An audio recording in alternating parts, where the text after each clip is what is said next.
Hello everyone, welcome to Career Theory. Today we have an interesting guest who transitioned his career from an IT career into private markets.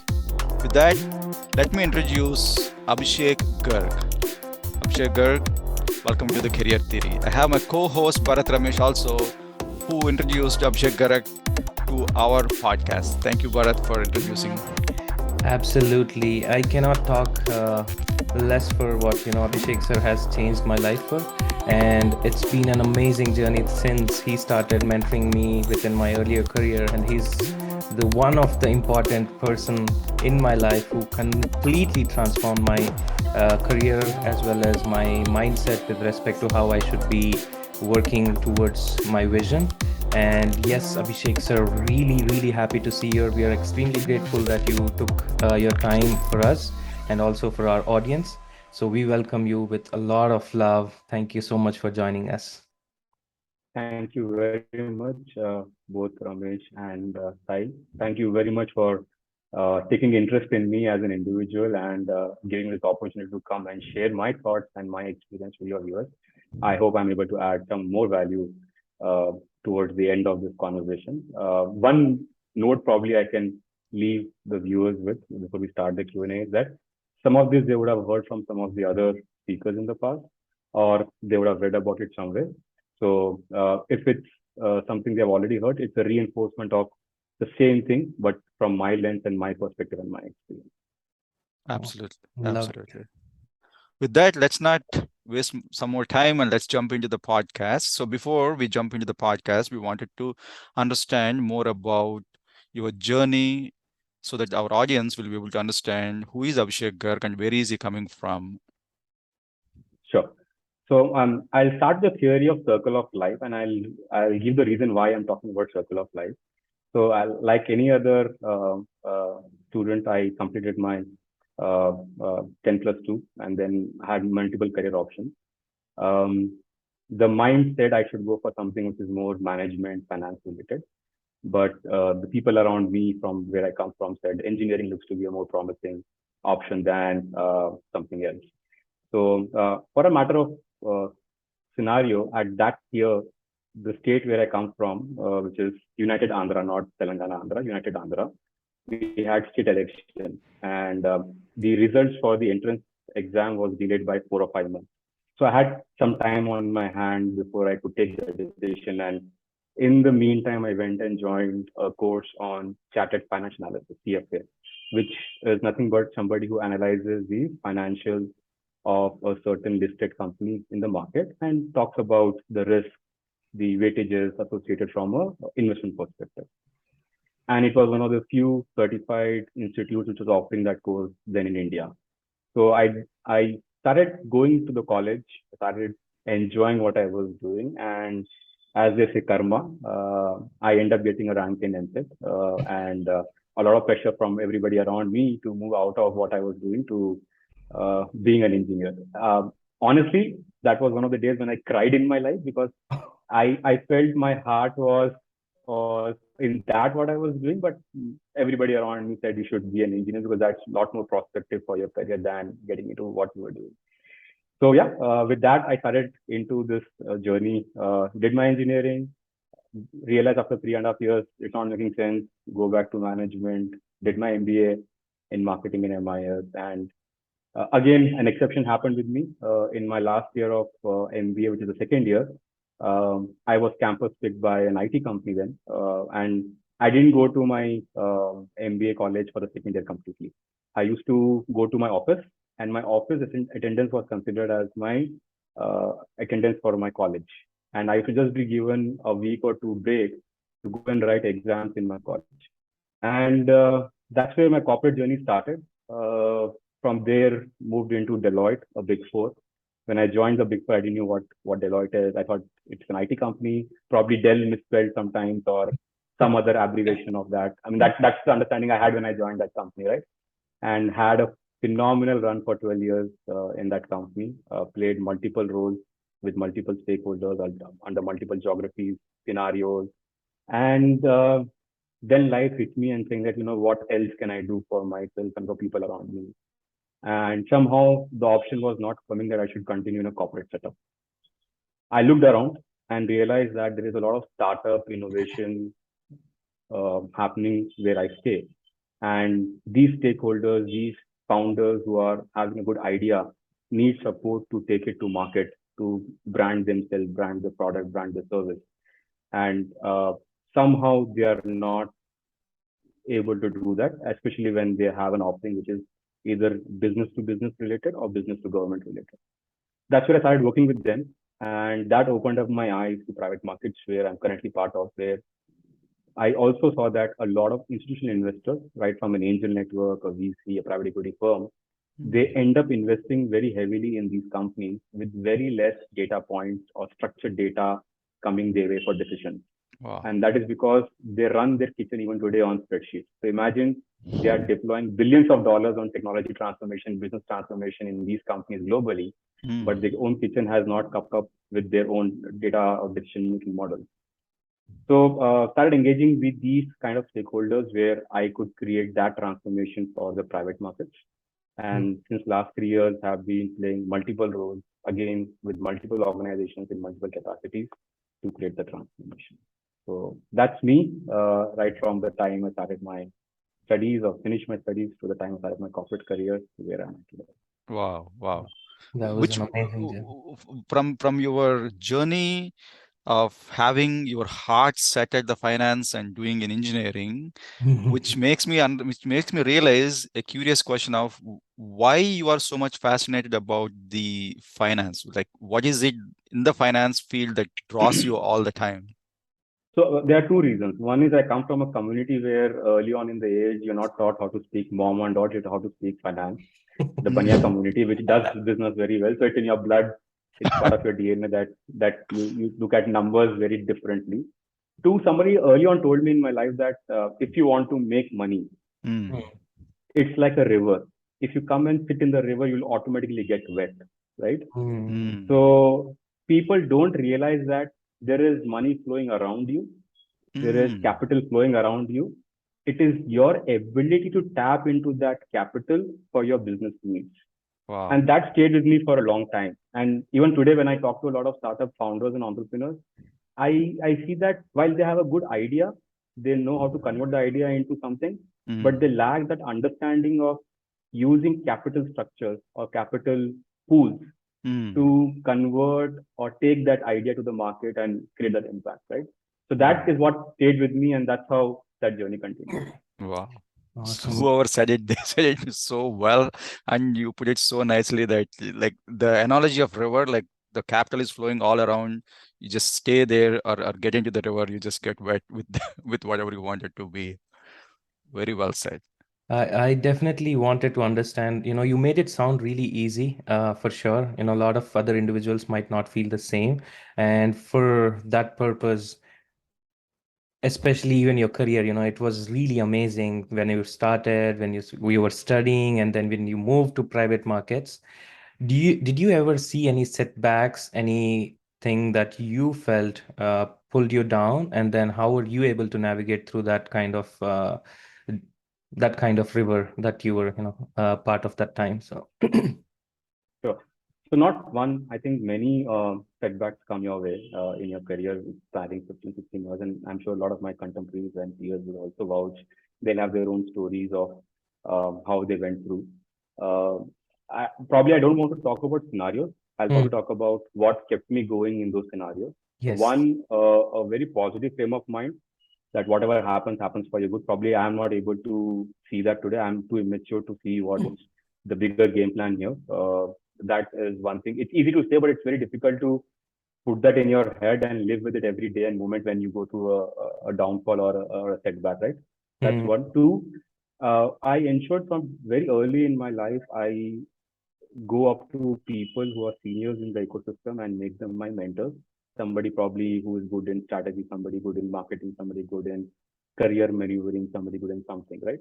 And seek their advice in those scenarios, understand what vantage point I am trying to miss over here, which they can feel based on their experience, right?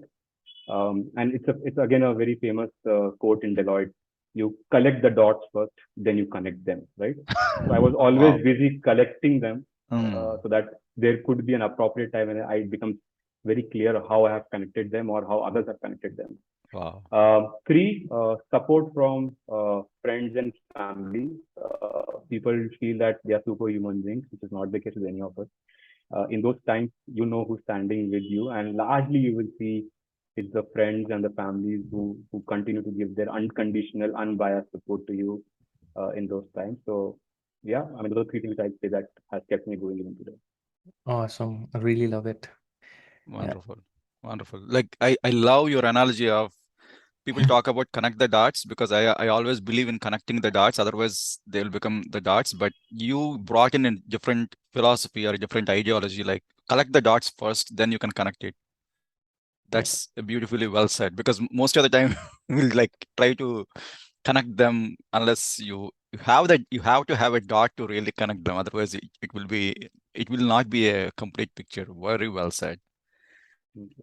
Now with this, when you are transitioning from an IT career towards the private markets, because private markets are absolutely unlike a fixed job or a settled or a stable industry, versus private markets is a very different animal.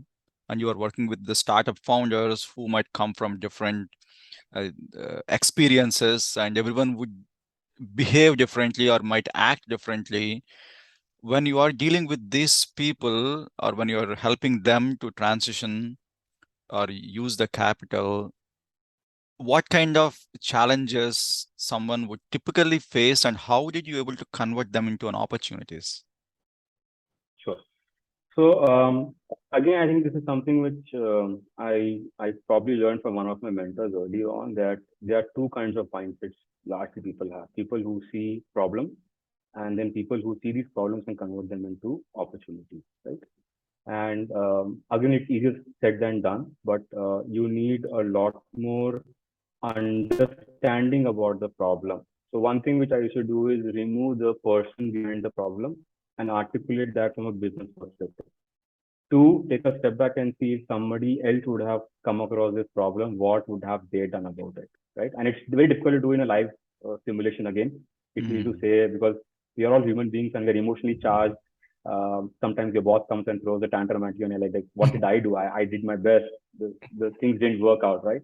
Mm. But again, you need to have that emotional quotient to go back and sit back and see, okay, what could have been done better? And if this kind of a scenario comes at me in the future, what could I do?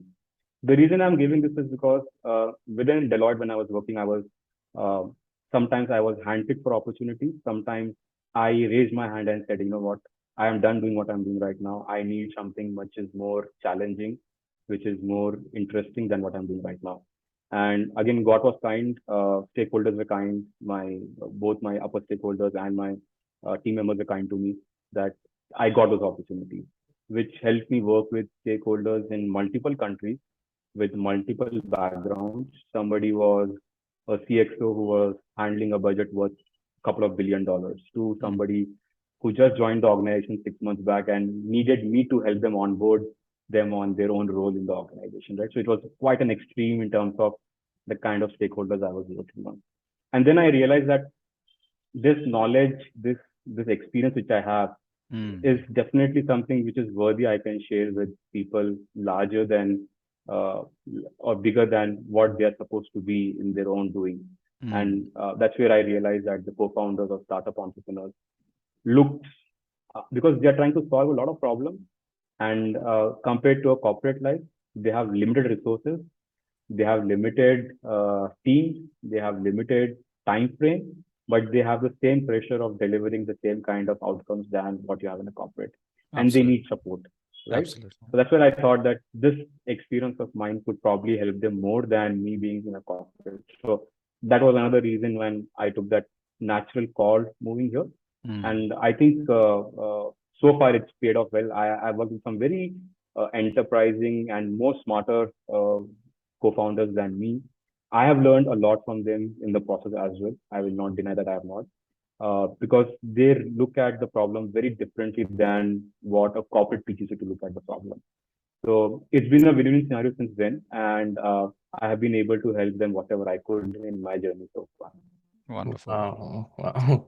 Again, amazing journey. And one question out of this was, when there are so many who are starting their career very early on in their life, and how would you recommend them to look at their problems, which they always think that they're bigger than they actually are, and how would you suggest or recommend any kind of skills that they should focus on, or what is that one thing that you would help them with, so that they can look at it as problem, but also there is a really good opportunity behind that problem. So Sure. I think I'll not be specific here, but I'll try and give three things which I have followed and has worked for me, and I think even the Gen Zs who are joining the workforce can leverage that. One is look out for mentors. It's very important that you identify these mentors who can help you, support you in your journey. And you can keep adding these list of mentors based on what you like in an individual or what you want them to help you with. That's one. Second is teamwork. And this is where I'll quote a South African proverb which says, go faster, you go alone, go together, you go further, right? I mean, I don't have to explain more than that. Anywhere you're working, wherever, whatever role you're playing, uh, you need to work along with people around you. People could be at your level in the designation, could be below you, could be above you, could be from a different team, unit, organization, doesn't matter. Um, Working with them, helping them solve their problems sometimes, you don't know how the payback comes to you. And I have ample scenarios where I can talk about where I went for my own solution. I end up solving a problem for them. And the kickback which came to me was much higher than what I expected, right? So Awesome. working with people is very important. And the third part, which again I feel is very important, is the attitude of gratitude. If you are not grateful to people, opportunities coming your way, doesn't matter which background you come from, where you come from.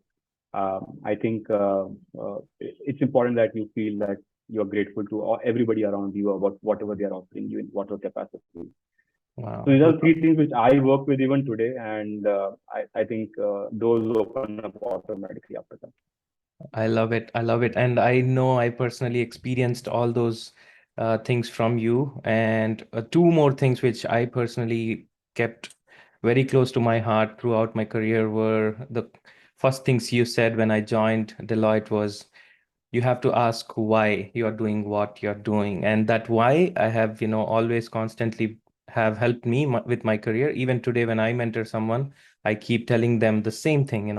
You have to ask why you are doing what you're doing. And the second thing which always stayed in my heart was networking. I know you personally have told me so many times that if you want to excel in your life, you have to network, and you have to network with a lot of commitment towards it, and a lot of passion why you're doing, again, you're part of that network, why you're building that proximity. So that's something I definitely added. I want to add apart from those important 3 points.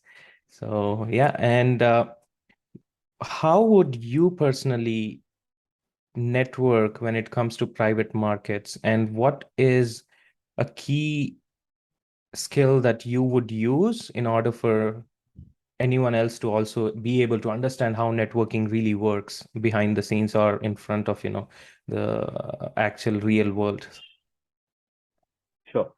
So to answer that question specifically from a private markets perspective, there are four stakeholders who I closely work with. One are the institutional investors, right from an angel network, a VC, a private equity firm. That's one set. Second are the entrepreneurship support organizations called incubators and accelerators. Third are the founders slash entrepreneurs themselves. And the fourth are the government slash quasi government organizations who are trying to create that impact around in the ecosystem. And all three stakeholders have their own um problems, their own priorities, their own vantage points through which they're looking at the ecosystem. So it's Mm. important to understand their world first, even before you start reaching out to them and start making those connections. That is number one, because you can then understand the persona each of them come with, and what are the important business drivers which are driving their day-to-day life or their business decisions. Mhm. Once you have that understanding, generally I suggest if you can have warm introductions from any of your existing networks, and I'm sure you will be again surprised to see how your existing network can add value to you. If you have one, you can start from there, right? Where you can seek their help in getting introduced to these stakeholders, right? Mm. Rather than you doing a cold outreach email. I mean, that also works, no harm, but I will suggest that a warm introduction is always better than a cold outreach. Once you have that, a lot of people do this mistake of selling themselves or their product or solution in the first few meetings. If Mm. you're genuinely invested in the network and the strength of the network, you will be genuinely invested in the person and their priorities over yours. Mm. Wow. Sometimes you need to remove yourself and be in their shoes, walk in their shoes, and start connecting with them on their problems and their solutions. Once you have done that, you will see that without you asking, things will start happening for you in a structured and in a manner you never realized, right? Absolutely. So that leads to tomorrow they connecting you further in the ecosystem, and talking about you behind your back in the right way and in the appropriate manner, which you'll be surprised to see, because I've heard about this sometimes, in some meeting, are you the person somebody was referring to in that meetup? I said, I don't know why they were referring about me, but if they are, I'm the person you're talking about, right? So these kind of referrals will start coming your way. And again, that shows that you took that extra effort to invest in your network initially, which is now giving you the payback. So Mm. it's a scientific approach. What I'm telling you is not something unique to me. A lot of Oh. stakeholders in the market have done, and we have our own style. Some of us are introverts, some of them are extroverts, some of them are a mix, or any other style. You can pick up your style, but Mm. largely the journey is about you genuinely being interested to build a Mm. network and Mm. invested in every action or step you're taking around the journey. Very Wow. well Thank said. you so Very much well for said. summarizing that. Thank Oh you. yeah, yeah. I can totally relate what you are talking about, but because it's not about making the networks, making new relationship just for the purpose of a business or to sell a product, but it is like genuinely get invested into the your networks or your members' interests, so that when you start helping them, they will start helping you back. It's not necessarily for the growth of business, but it's personally too that can go a long way compared to what you just said. Like, yeah, I can totally understand. I can totally in align with what you're talking about. With that, since you mentioned about talking to being in the private markets, you will be working with different forces like the government, stakeholders, individual organizations, startups, capital streams, and all of that. Now, in order to work with such a fast-moving, diverse ecosystem, somebody who is working in that should have certain systems in their day-to-day life to be able to keep up with them. Otherwise, they can become overwhelming every day, probably. So, but this is more like a question from your personal friend. Like, as a person, as an individual, probably you have a family too, taking care of your family, taking care of your job, like, and especially right now you are on your own, like working with different forces. Now, how do you organize your day? How do Mm. you keep your energies up through the day so that you are not crushing all your energy in one single Yeah, day? yeah. So I use this word again very extensively, is work-life integration, not work-life balance. Because Oh. if you integrate your work life in a manner which you're looking for, it becomes easy for you to operate and perform in a certain scenario. Now, just to highlight to your question in a little more detail, we all have certain things which we do which energize us. We all have certain activities which we have to do which may not energize you, probably will only take energy from you, right? But it is needed because it is probably part of your job role, or you have been asked to do it, or it's a necessary evil for you to grow further. Mm. And that's not wrong. There is nothing wrong or right about it. Um, should I focus on areas which are my strengths, or should I focus on areas where I need to improve? I am of a believer that you should focus on the areas of your strength, right? Because that is what you can offer to other people in the ecosystem, while you continue to be better on your focus areas day by day. Incremental one day enhancement is also over a period of time an exponential enhancement in your area of focus. So nothing happens overnight. There is no overnight success, at least in my book. People read about it, people sometimes write about it, but I think there's a lot of hard work which goes around the 10,000 hour rule. You can call whatever you want. I mean, there are so many ways of articulating it. But you need to be very clear that, uh, and this is something which I'm doing with my elder daughter. She's currently finished her 10th standard. She's now in 11th, where she's going to very soon decide a career option for her, and she's all confused what stream she should pick up. Uh, again, she could pick up something which is more financially viable from a long-term career perspective, or something which she likes doing, right? And again, kids being at the teenagers, they are subject to change their thinking, their liking. They are influenced by the peer group a lot. So there's a lot of moving pieces over there. But I tell her that by now you would have understood what makes you go live, what makes you get up in the morning from your bed and say, okay, now let me take this part and take care of it for the rest of the day.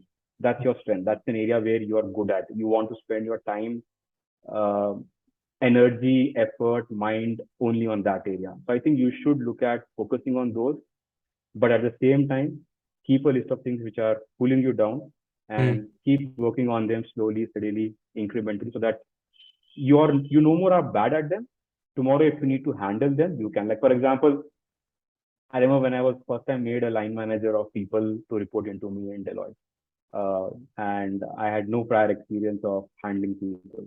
Right? You you end up making mistakes. You end up sometimes speaking, talking the way you should not. Right? You're casual. You're not there. But once somebody realized and told that to me, you know what? This is where what you meant versus what you said is this, and that's how that person perceived you. You understand that the feedback was given to you, you take it, you work on it.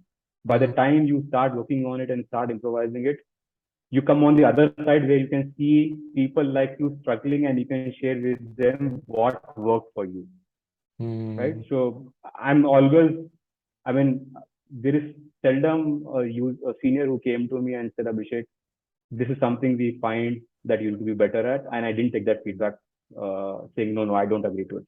I took the feedback, I worked on it. I went back to them after 3 months, 6 months, and I said, I hope everything is okay. They said, what are you talking about? We don't know. Everything is sorted. So the point is, if you know your black holes, if you know your black spots, and if you start working on them, nothing beats that.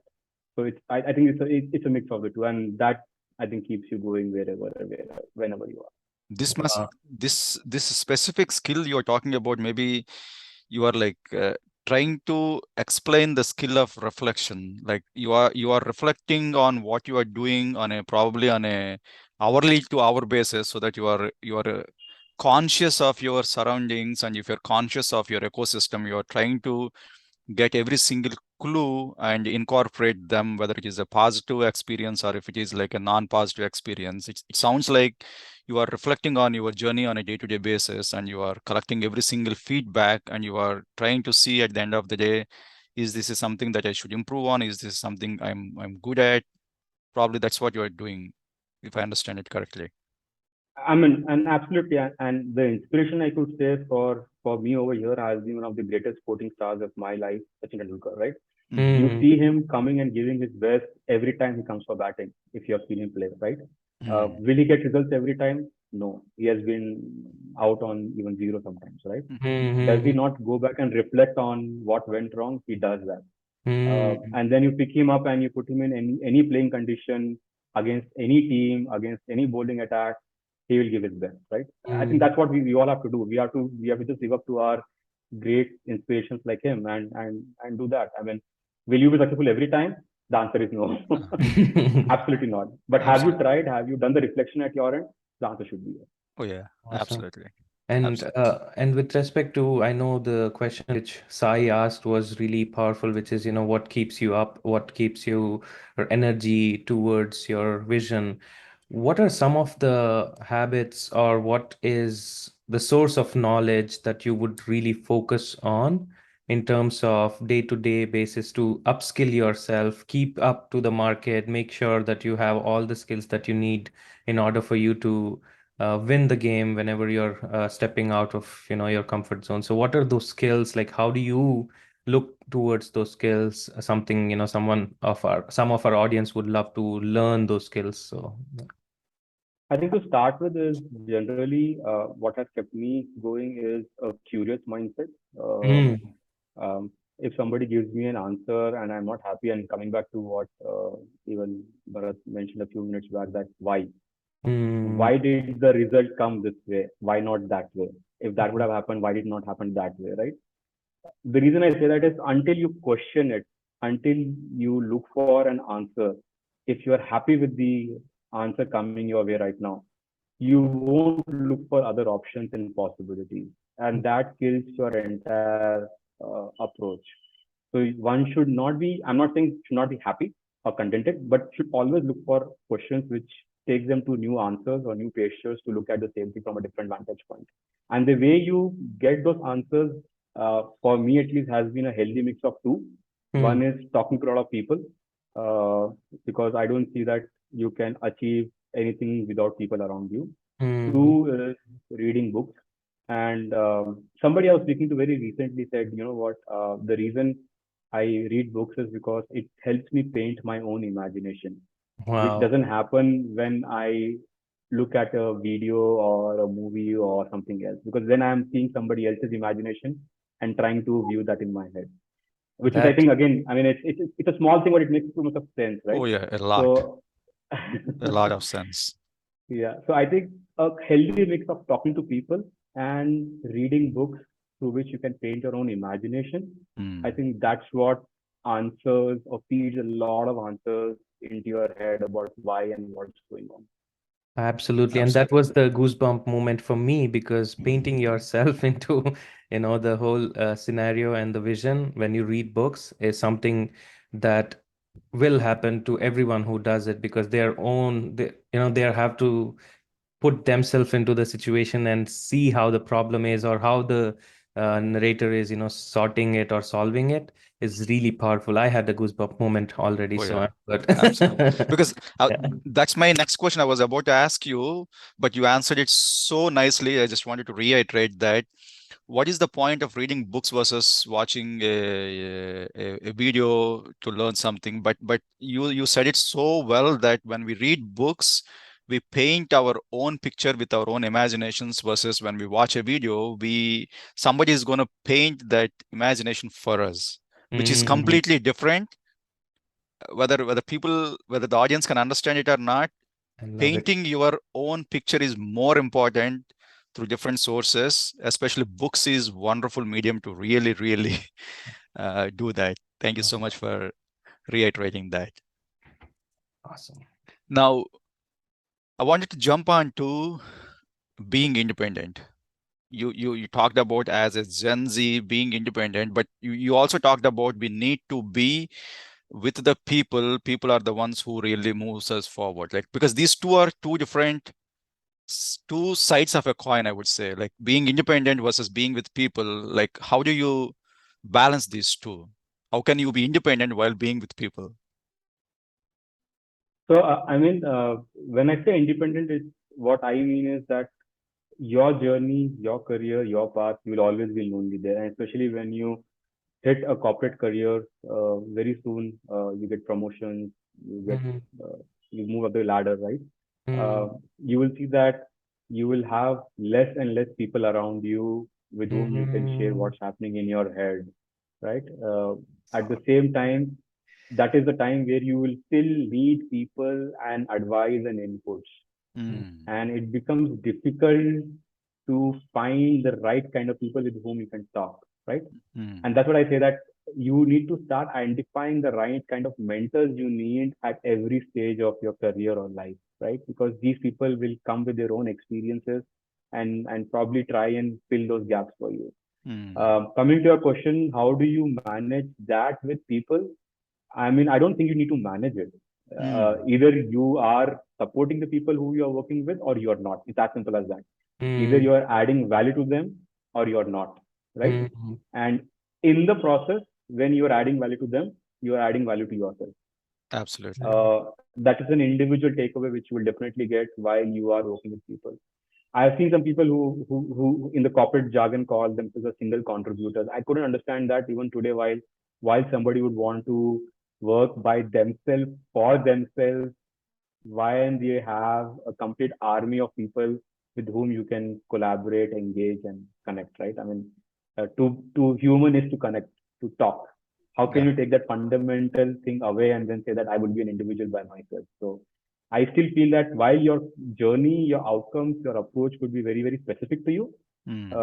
at every stage, every point, you will need people to either help you or you will help them, uh, which indirectly will help. absolutely. Absolutely. And that was really profound, Abhishek sir. Especially, I know a lot of times we enter a proximity, we enter a network, and sometimes we outgrow the network. And also, we have to understand what really is serving us, what is not serving us.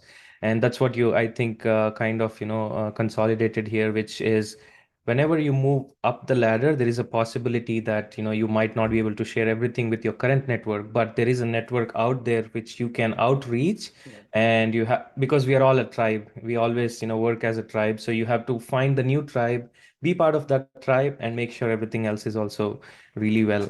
I love it. I just Well want to summarized. make yeah, I really love the whole proximity idea, so Yeah. really powerful. Again, thank you for that. Yeah.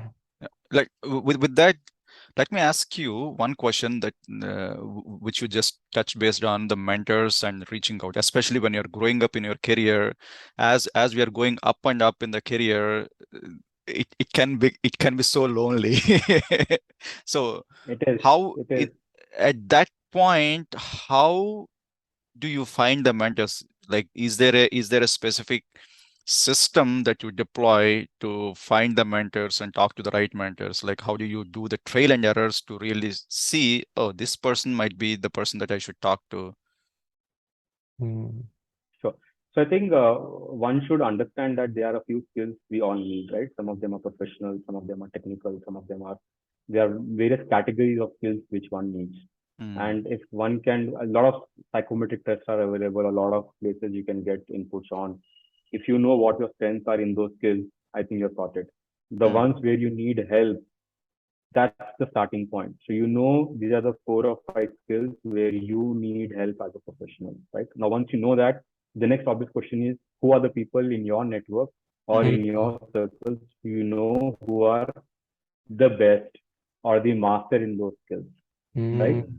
And the last and the most easiest part after that is to reach out to them and say, hey, I need help here. I'm raising my hand.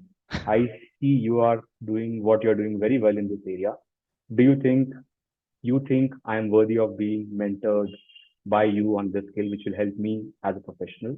And probably I can return something in the entire process to you as well, right? I don't know what that could be, but anything could be the case. mm, I Absolutely. think once that happens, you know how to start navigating your way into that. And these days, believe me, you don't have to even worry about working in your own network. A lot of platforms like LinkedIn and all have made it very easy. You can mm, reach out to people in any part of the world, talk to them, reach out to them and seek their help. I keep getting a lot of requests on LinkedIn of late. We saw your profile, we got inspired. Uh, can we talk? Can we understand how we can collaborate? That's Mm, enough. I'm happy to jump on a call to explore a synergy, to explore something. It works, doesn't work. At least we know each other well to some extent. We never know where we cross the paths going forward. absolutely. Absolutely. Now that's beautifully well said. While you're talking about how to reach out to mentors by adding value, you briefly touched upon the psychometric tests. Like, what is it, the psychometric tests, and how does they helps an individual to really find out more about themselves? Sure. So generally, whatever I know about psychometric tests, these are tests created by some very smart, talent HR professionals Mm-hmm. who give this test to you and say, you know what, there are a few parameters, they are categorized in a few categories. Mm. Go ahead and do your own assessment of what you feel is relevant, important to you. But Mm. one thing which I see people doing, I'll not say as a mistake, but as a wrong practice when they fill the test is they answer the responses thinking they wish to be that rather than they're responding is what they are as their action. Absolutely. So I wish to be somebody rather than I want to be or what I am right now are two different things. So when you are trying to fill the psychometric test, the only request is fill what your exact current state is, not what you wish to be. And then Absolutely. you can exactly see where the gap is and then go after that. Mm. Wow, love it. I am very big fan of those questions, especially because they can assess an individual really well and how well they can perform within their current, roles and responsibilities. I know there are two things which, immediately came into my mind when you said asking for help.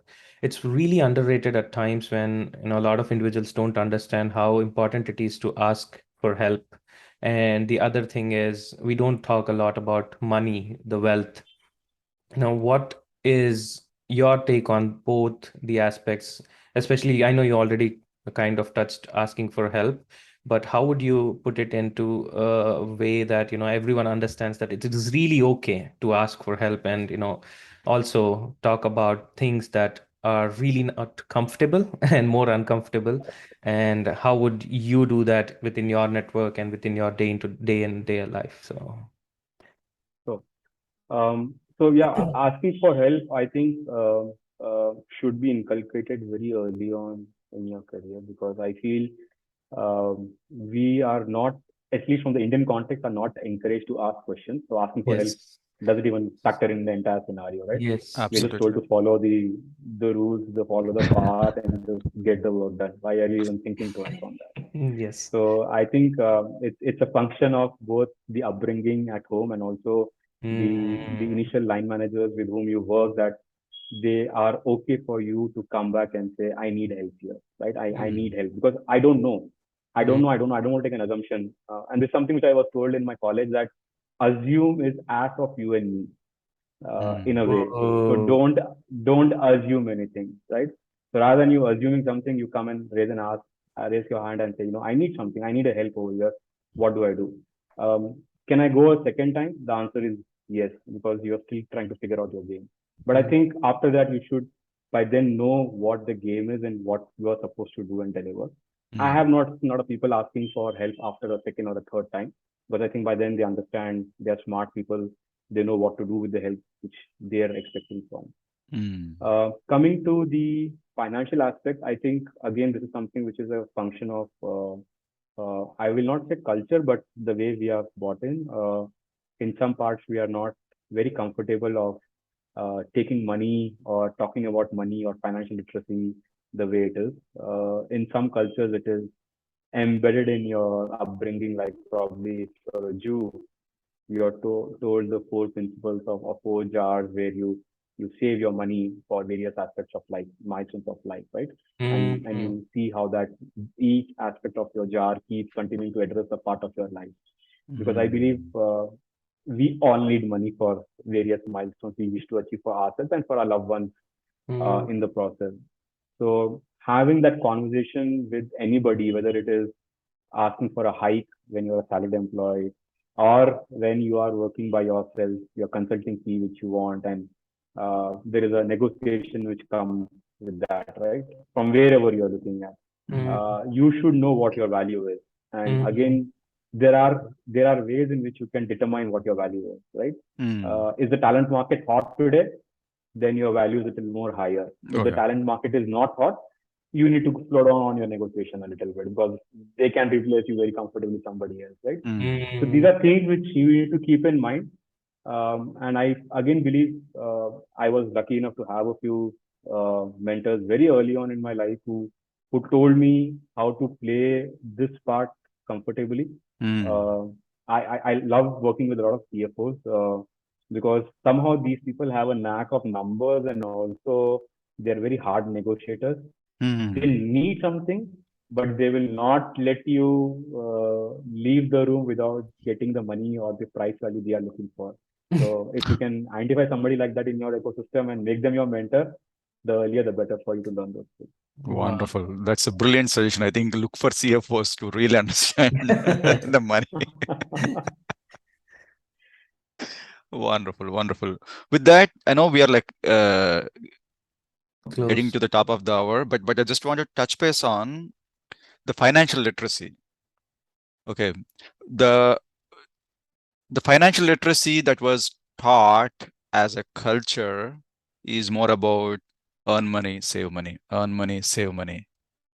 But that's not that's not what is going to take us move forward, at least to my understanding.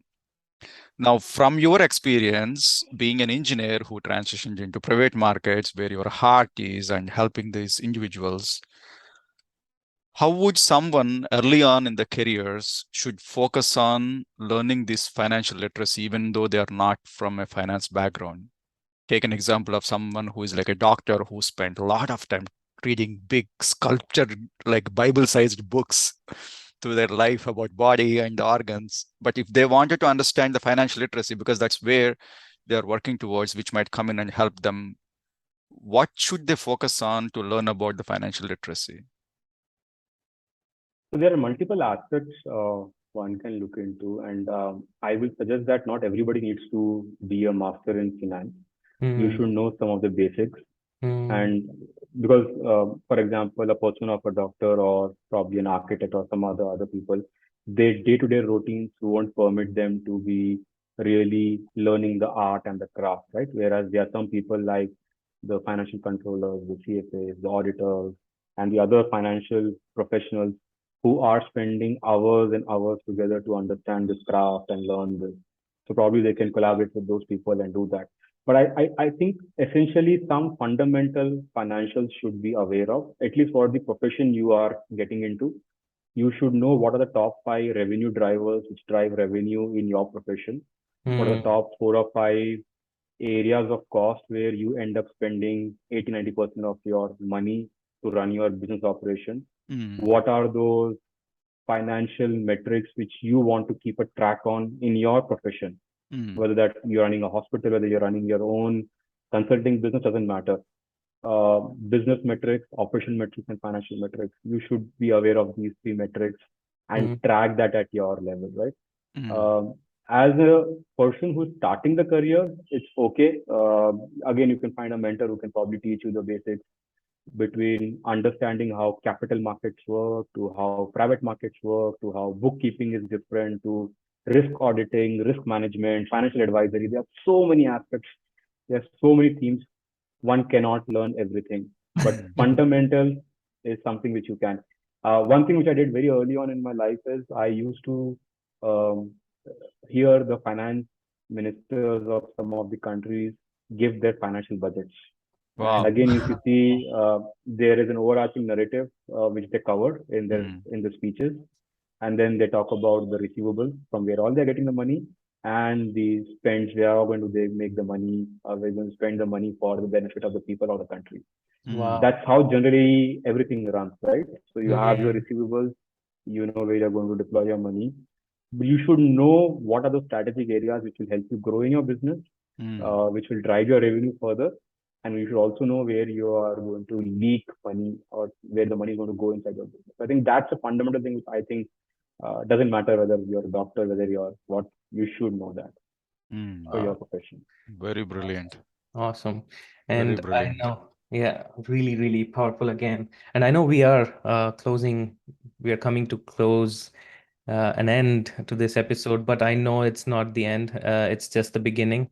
There is a lot more that we are going to cover in near future with Abhishek Garg, and it's going to be more fun journey from here on. I know for the fact that I have experienced myself how profound his words are, how profound his aura is in terms of sharing knowledge, and he literally is like a book which once opened it's definitely gonna give a lot of value to your personal life, and it'll take you to places you will never imagine. So I have one random question with that, we can end this conversation, which is What is one thing that no one really knows about you, Abhishek sir? Let's keep it that way. That was a brilliant answer again. So No, but if I have to share yeah. something. People don't know that I'm a big foodie. Some of them know, some of them don't know. Hmm. I cringe on good food, and especially Indian food.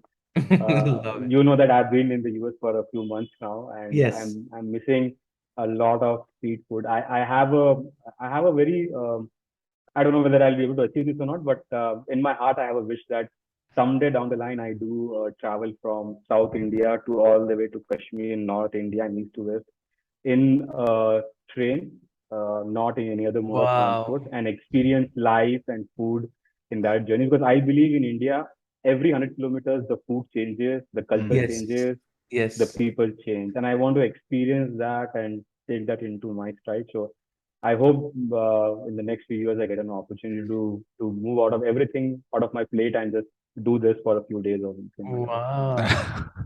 Wow. Very exciting, Very very exciting. exciting. We are looking forward to that journey. If you could make a video or you could share the experience when you come I back with hope. us for sure. Yeah. Thank you Absolutely. so much, Yeah. Abhishek sir. It was really a pleasure, and I cannot express in words. I cannot express how much I had impact within my life. I know the audience would do the same, and really grateful for you taking time out and making sure that you come join us and share your wisdom with us. Thank you so much for all Yeah. the yeah. Thank you. Thank you so Thank much for joining us today and sharing all the other side of Abhishek, so that Yes. our audience will know that how to network and the wonderful tips that you presented. Thank you so much for that. Yeah. thank you so much for having me, and I look forward to collaborating. Yeah. Thank you very much. All right. Yeah.